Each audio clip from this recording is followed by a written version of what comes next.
Hi guys, this is GM the Life Coach. I am here with Zakiyaa, who's a friend of mine for a couple of years. I worked with her son, and but since then we just linked. We've just been great friends. So I appreciate you coming on the show. How you doing? Thank you. Thank you. I am well. I'm okay. Thank you. Yeah. We were talking before about your health and stuff and what stuff you've been through lately and through your life. Um, and do you want to introduce like what we're going to talk about today? Okay, so I guess it occurred to us to have this conversation because I have endometriosis and polycystic ovaries, which is something that affects a lot of women that are of Black and Asian descent in this country. Hmm. It's really common. It's scarily common, to be honest with you. But what prompted the conversation, I guess, is the lack of investment that the UK government puts into women's health services in this country. I believe there's only one hospital that specializes in treatment, which is in Guildford, versus when you look at somewhere like the States, for example, you can probably find a hospital that specializes in that, or at least they have specialist health professionals probably in every city, which is like Mm. shocking when you think about, you know, how it is here, considering we're this metropolitan city that's supposed to be cutting edge on a lot of things. Yeah. Health and women's reproductive services and health are really much like really on the lower end of that. They're not Yeah. prioritized. And so when you put something like the I guess looking into something that affects primarily women of color, it's Yeah. really not a priority to be looked at, unfortunately. So I go through a lot of things. Like I have to plan my entire life around my cycle because I cannot function in my normal day-to-day operations with these conditions. And I was offered surgery, which would have been investigative surgery. It wasn't even like we can give you surgery to fix the problem. It was Yeah. we can give you surgery to confirm that that's what the problem is. Even though I've had an unofficial diagnosis for years, my mum has it. She has endometriosis and polycystic ovaries. My sister Wow. has polycystic ovaries. So this is like riddled in my family. And so it's kind of crazy to me to be, as a young woman, I'm 34, I'm a single parent. So the main reason I turned down the surgery was because the risks were too high for me. And the support that was needed in place would not have been viable for me to obtain being a single parent. So it would mean I would be bedridden for 6 to 8 weeks with recovery from just one procedure. And they Oh wanted me wow. free. And so one of the key side effects, or not side effects, sorry, one of the key risks for me that was too high was the fact that there was I think a 1 in 5%, I can't remember exactly what it was, but it was quite high, but they could perforate my bowel or my bladder, Whoa. the procedure, because it's laparoscopy procedure. So it means they put a camera, a pinhole camera or whatever through your belly button and then Mm. have a look around. But my thing was like, well, if that happens, what then? And they were like, well, you would need like a colostomy bag for your life. And I was like, No, forever. it's not. That's not happening. No, it can't happen. I was like, Yeah. no, That's no. I got, excuse my language, I got shit to do. So that's not Yeah. going Yeah. to Yeah, like, so it just occurred to me, if that's what's happening with me, this must be happening with so many other women all over the place. But, especially in London, like where there is a high, you know, amount of us, like it's crazy to me. And I wasn't offered any other support. Yeah. These things have had a direct impact on my mental health. So for example, I am on my period for 7 days. What that means is I have 7 days of PMS, which is the stage that comes just before the period. So this is when the hormones start to dip and do madness. So often this is the period of time that people or society says women are a bit crazy or loopy or whatever. And the reality is that our bodies are trying to prepare for the trauma that's about to happen. Deal with women that have these reproductive issues, that is like 10 times more intense. So I literally have to self-isolate during that period of time, because I would have relationships break down. I would get in arguments. I want all the smoke with everybody all the time. Come with everybody, boy. Yeah, especially, especially men. Like, because in my mind, I guess subconsciously, there's a part of me that maybe resents men for not having to experience these things. And, I'm just... I've heard that a couple of times. I'm being 100% here. I don't have a problem with men, but I know they're not my favorite people to be around when I have these physical changes. So I could be in Tesco's and the man's like, do you want a bag? I'm like, of course I want a bag. I've got 18 items here. What do you think I'm just going to carry it out? And then I remind myself, okay, this is hormones. This man has done nothing to you. Sit the building quietly, please. So there's those kind of, I'm easily triggered, I'm hypersensitive, all the rest of it. But I'm very much aware of what my issues are. Part of that has been helpful in identifying with things like therapy. So I've experienced having to do therapy because my PMS has been so bad that I'm like, this is not normal. I need help. I need to understand why I'm so all the time. And I realized that having, a lack of support from my GP and the health services have meant that I have been really struggling in silence for most of my life with these issues. And I know that it affects a lot of women, and not just women, their families, their partners, their children. Like, I've had to train my son in how to cope with me when I'm in a certain space and to make reasonable adjustments in the house. For example, I can't just stand up and cook you your, barbecue wings and rice or whatever. It's going to take me however long.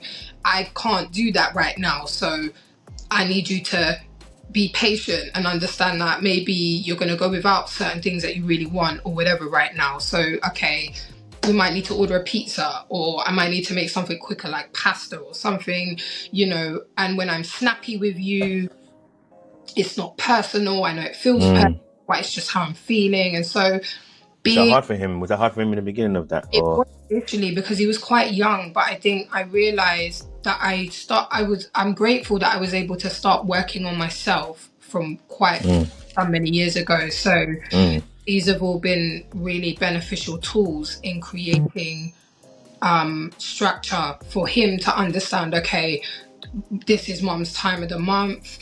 She's gonna be more grumpy. I can't mess about here. If she says to me to do something, I'm just gonna do it. I'm not gonna, because otherwise you're getting all the smoke. So, it's kind of it's that. And I guess being a single parent makes those things difficult, because there isn't another parent in the household to counteract or balance that side of things. And I think it's something that a lot of people in our community don't really speak about enough. They don't appreciate that this is the condition that children are growing up in. Sometimes it isn't just, there's no dad in the house. It's mum's kind of physically going through all of this stuff. She's trying to do mum and dad stuff. I still got to take him to basketball. I still got to make sure he's provided for, gets mentoring if he needs mentoring. School is okay. It's a lot. So when you add that to the mental health of someone who is struggling physically with whatever those issues are, it creates this kind of mountain that if we as a community look at, when you see women in our community, instead of us just looking at them a lot, they're the angry black woman, how about we try and empathize and understand with what's going on in their lives? What does their lives look like? How Yeah. is that woman's health?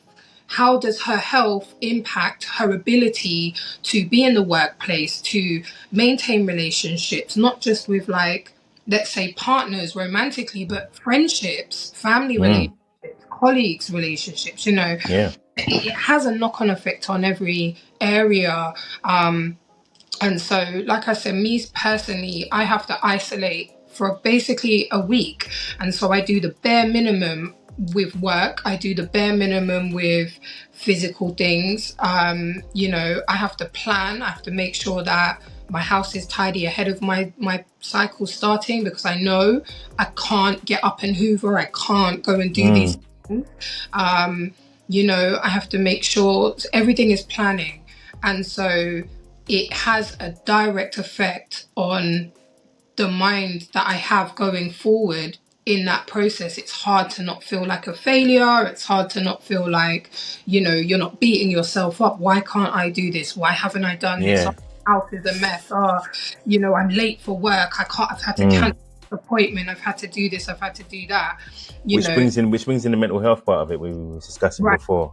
Yeah. So Exactly. how does it affect your mental health then?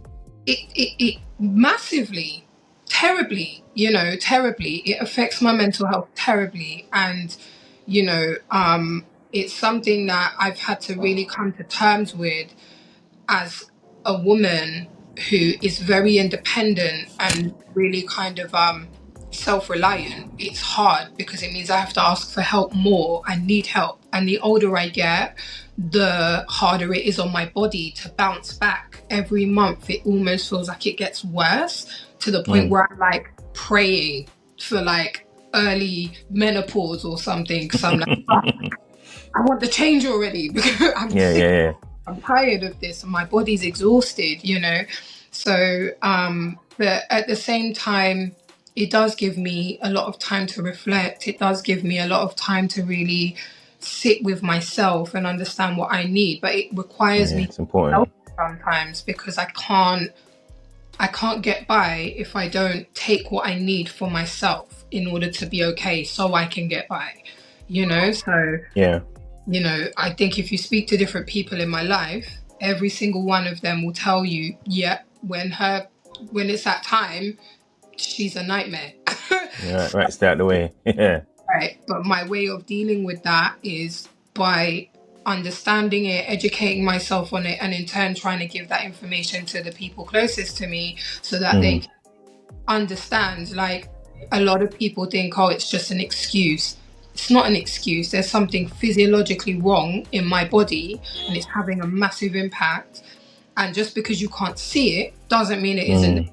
And it doesn't mean it's not affecting everything that I do and how I feel. So, Mm. yeah, in terms of mental health, 100%, it's directly correlated to that. And you also have another layer as well, don't you? Because you said that you also have ADHD as well. So Yeah, and that's I'm another layer of the sandwich. So yeah, how do you deal with that? fun times. I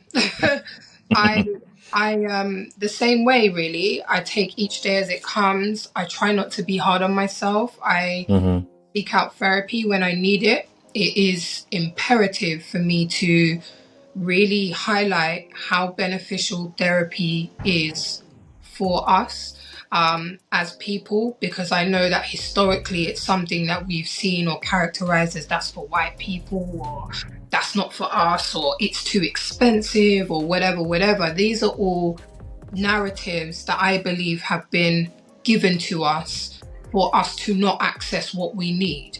Mm. And so to make sure that the NHS isn't really accountable for what it's supposed to be doing. Like, we are all paying taxes. Even people that are on a low income or work part-time, they're still paying taxes. And Yeah. those taxes are for healthcare. Those taxes are for schooling for our children. Those taxes are for the roads that we have to use, the transport we have to take. So why should we not feel entitled to access the services that we're paying for?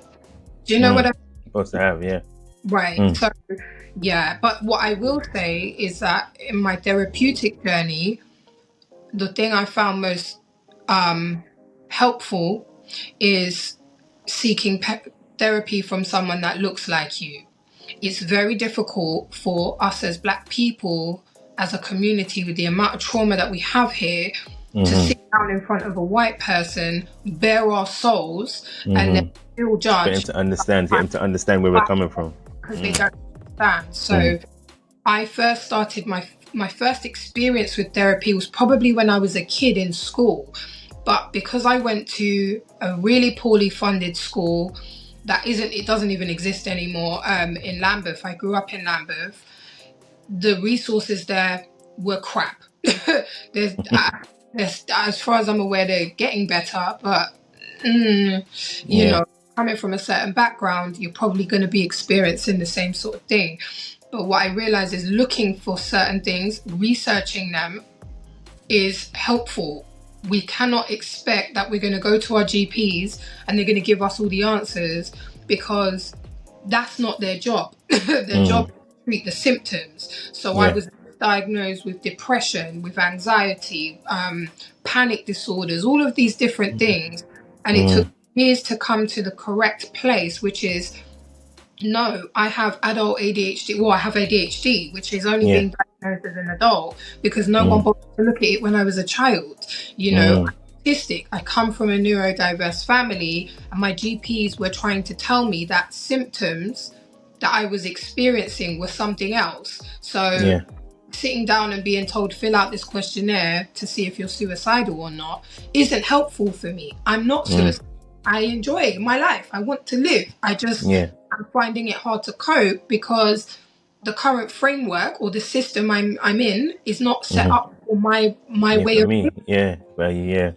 So, you know, that has been a real challenge. But everything I've experienced with therapists have been really kind of it's been a bit of a love-hate kind of experience. I've loved learning about myself and challenging myself and the way that I think, but I've really hated feeling misunderstood and not listened to or dismissed by professionals that believe that my life can't possibly be the way that I'm saying it is, because they struggle to understand. So what I was finding is that when I spoke to white therapists, I was spending half of my time in therapy explaining cultural connotations and making them understand the culture that I come from and the influence it has on my life and my lived experiences as a Black person in this country.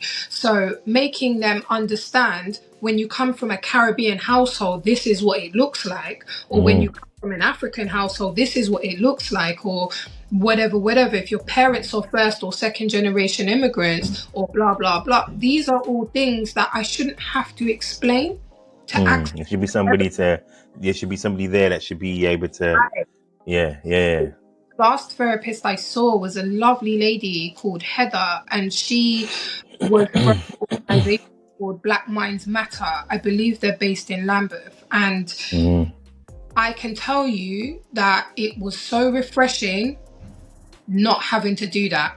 She didn't ask me questions like, so why do you think that was then? Like I wasn't made to feel like that, you know. I had a white therapist, a guy called Igor once. He said to me, I told him something about when I was younger, how I grew up and whatever, and he was like, oh, I'm sure it wasn't that bad. I'm sure you're just, what did he say? I'm sure you're just exaggerating it. I said, I assure you I'm not. If anything, I'm playing it down for you. You're a white man. You don't judge me. Right. So he was like insistent that I must be, catastrophizing it. He said, I'm sure you're catastrophizing it. I said, I'm really not. If anything, I'm downplaying it because I know that you don't understand where I'm coming from. And I know that you have no even knowledge, not even just experience, but knowledge of what I'm talking about. Because you're a white man that's based in Richmond. Like, you have no understanding. And it's very clear where you are and where I am in this room. And he said, no, speaking to you is fascinating. Wow, you're not my typical textbook case. And I thought that's inappropriate. You shouldn't even say Yeah. Yeah, that's your case study now. Look at that, your case study. right. So Yeah, yeah. why a lot of Black people will not access those services because they feel, and not just feel, rightfully so, they go into experience that. The way we combat that is by spearheading spaces where there are just minority health professionals to work with minority communities. If Yeah, you're yeah. Asian and you need therapy, you can go and set up an Asian organization. Black Minds Matter is probably one of the only ones that I know of that is really doing great stuff in the community, and they offer free therapy for under 16s. No matter what your financial or your parents' financial situation is, you as a young person can access free therapy from people that look like you. That's amazing. Like, honestly, that's amazing. So, And where were they based, eh? Where are they based? they're based in Lambeth. All right, okay. Yeah, so, but we should have that in every borough that has a high percentage of Black people. Do you know what I mean? There should be Black Minds Matter in Lambeth, in Southwark, in Lewisham, in, you know, all these different places, in Wandsworth, so that we don't So why don't you think that these things don't spread then? Why don't you think these things don't spread? spread, because in my opinion, the same reason that whenever we as a community try to mobilize, we get shut down. There is clear systemic oppression in this country. I don't care what reports say what, there is clear systemic oppression and racism in this country. And unfortunately, you know, the powers that be do not want to they do not want to be accountable for that. They will pass the buck. They will say, you know, I listened to a podcast yesterday with John Barnes, and he was talking about a racist system versus racial incidents. And he made a clear correlation between the two. So when you hear Met Report say, we don't find this racially, we don't find that the practice or the system racist, although there are racial incidents, what that means is we know that it exists, but we're not accountable for that. Yeah, we're not going to do anything about it. The few bad apples, which is the the narrative that we're constantly told. It's okay. We can keep it going. It's all right. Right. Yeah. The reality is that, you know, for me, even as a young person, I grew up in a way on both sides of the system. I saw it. I came from a very dysfunctional background. There was addiction issues within my family. So there was a lot of neglect. There was a lot of issues.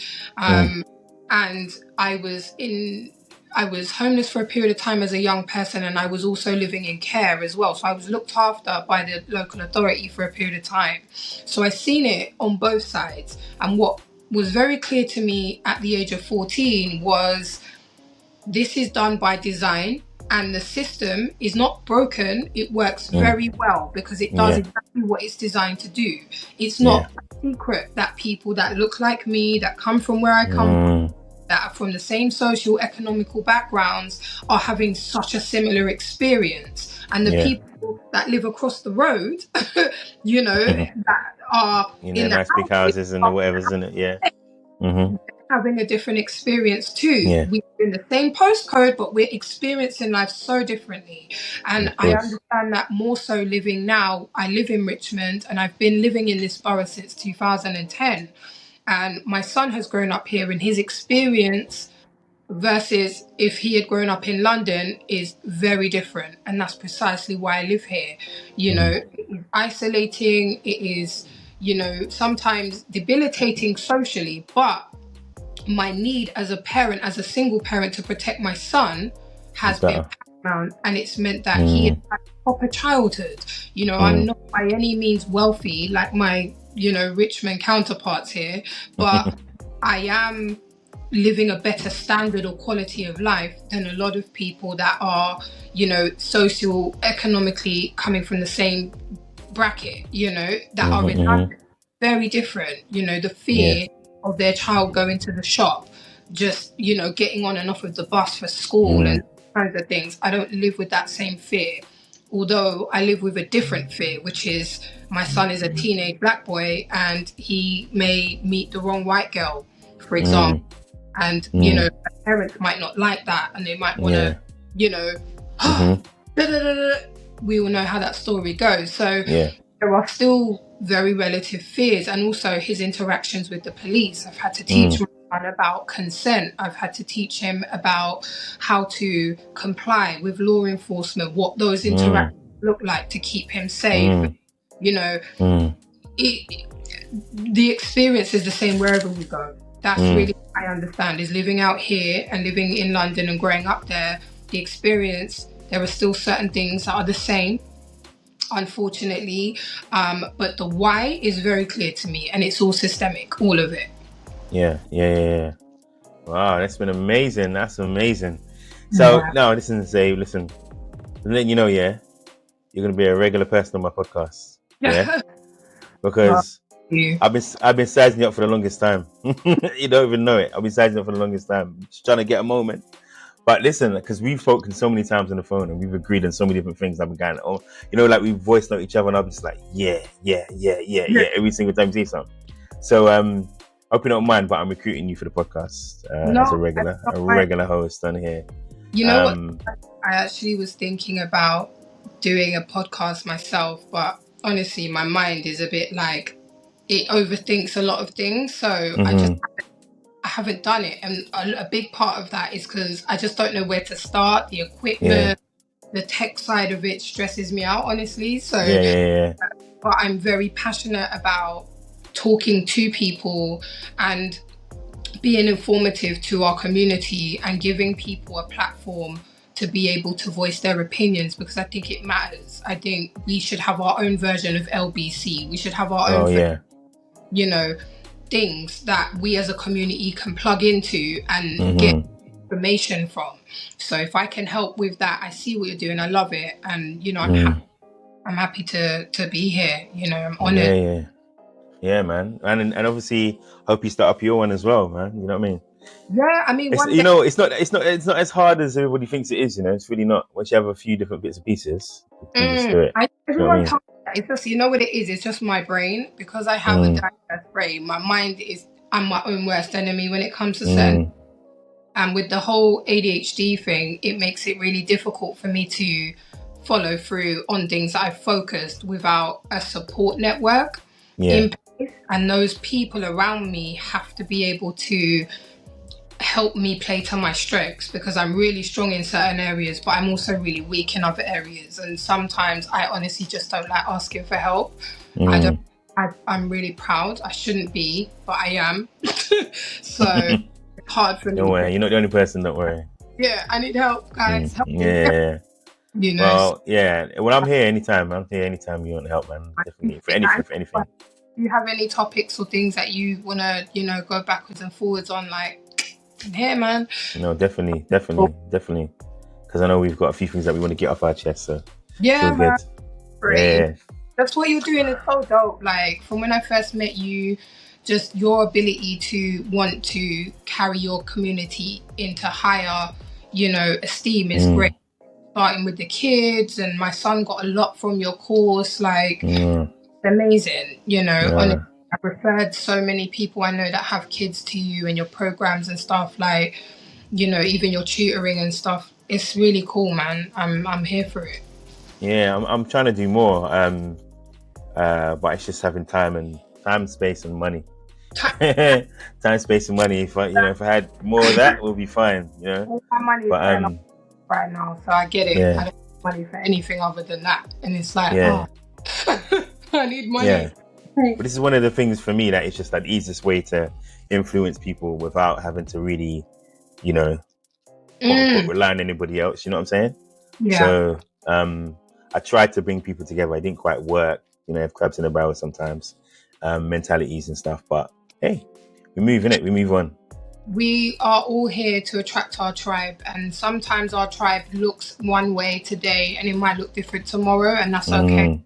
You know, all seasons, you know, that saying, everyone has their season and their reason for being in your life. So, you know, as much as it's hard to dissolve certain relationships sometimes, it's essential for us to grow and evolve and move past. And, sometimes it could be someone's in your life for a split second where you're looking at them making eye contact at a bus and that's it. But they have an impact somewhere. And sometimes you meet people and they're lifelong friends, so I think, like we're all having our own, we're all living the human experience, and it looks different for everybody, so I let that kind of be something weighs you down. I know it's not nice sometimes, but you were in keep moving forward, whoever they are for whatever reasons, and that's led you to be who you are now.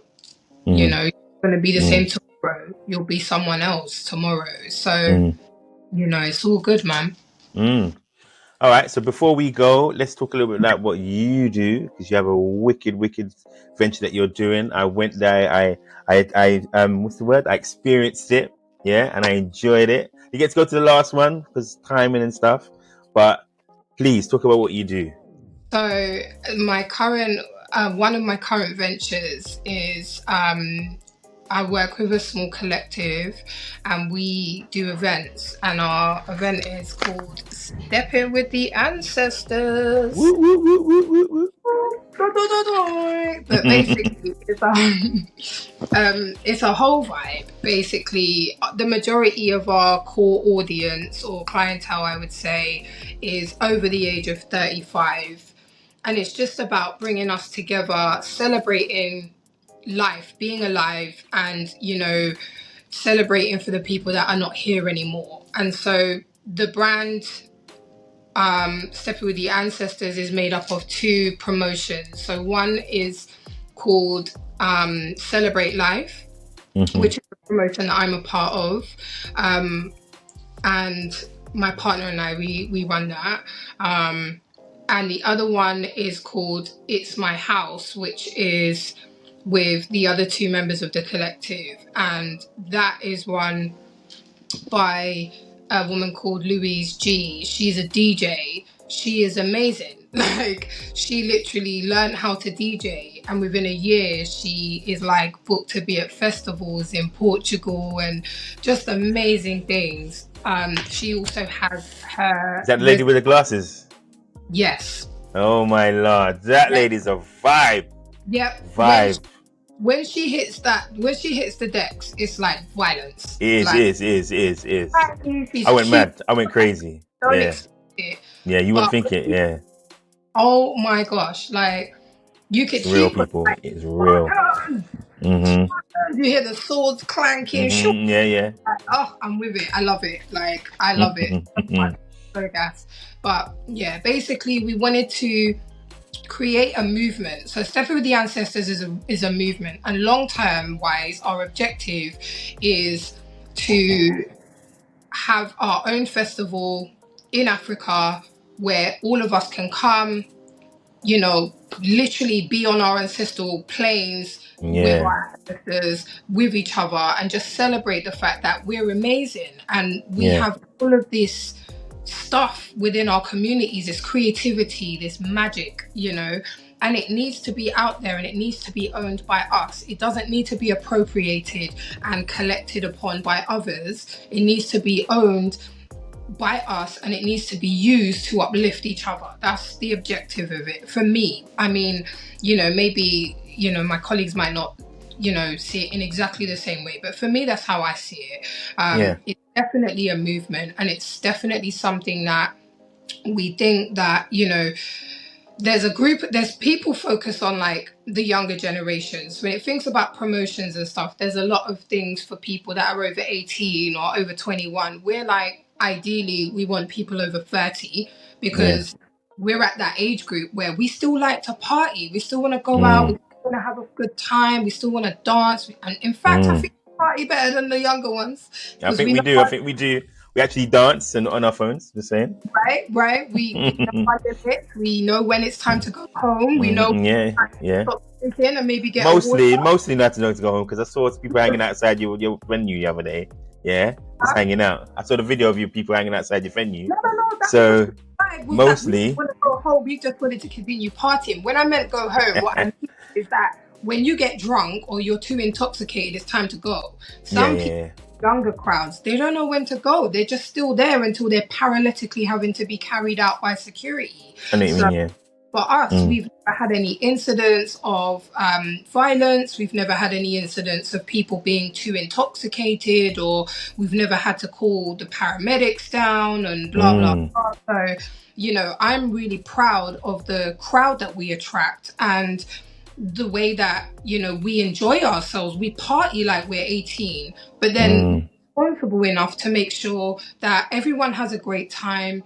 And, you know, also, I have to say, my partner brings out all the ladies. So our crowd is primarily, I'd say 80% of them are women. And I honestly, can attest. I can attest. most women, yeah, if your party's got a lot of women, your party's going to be It nice. can be banging. It can be banging. Yeah. Yeah, that's where we bring the vibes, Yeah, you you know. do. You do. You do. I'm not gonna lie. If the gal them are having a good time, then Everyone's everyone's having a good time. having a good time, you Yeah. know. Yeah. So we've got, I would say, we got a good sauce, man. We got a good recipe. So yeah, like our next event is on the 28th, last Friday of the month, basically.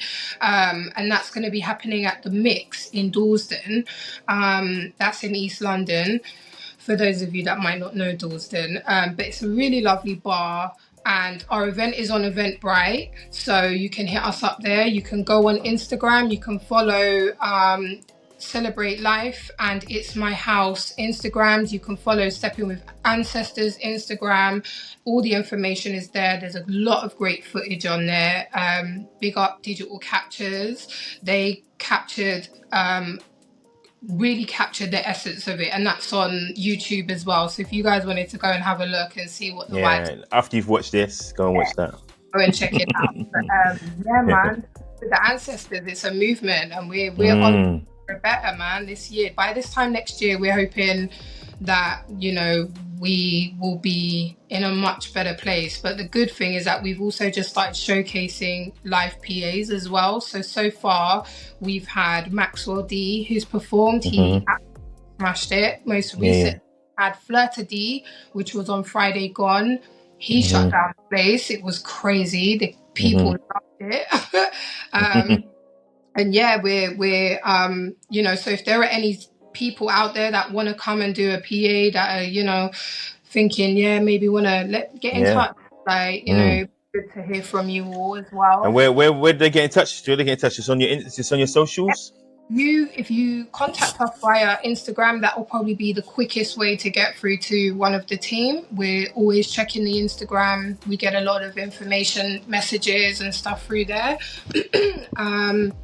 So at the moment, before the website is done and dusted, that's the best way to contact us.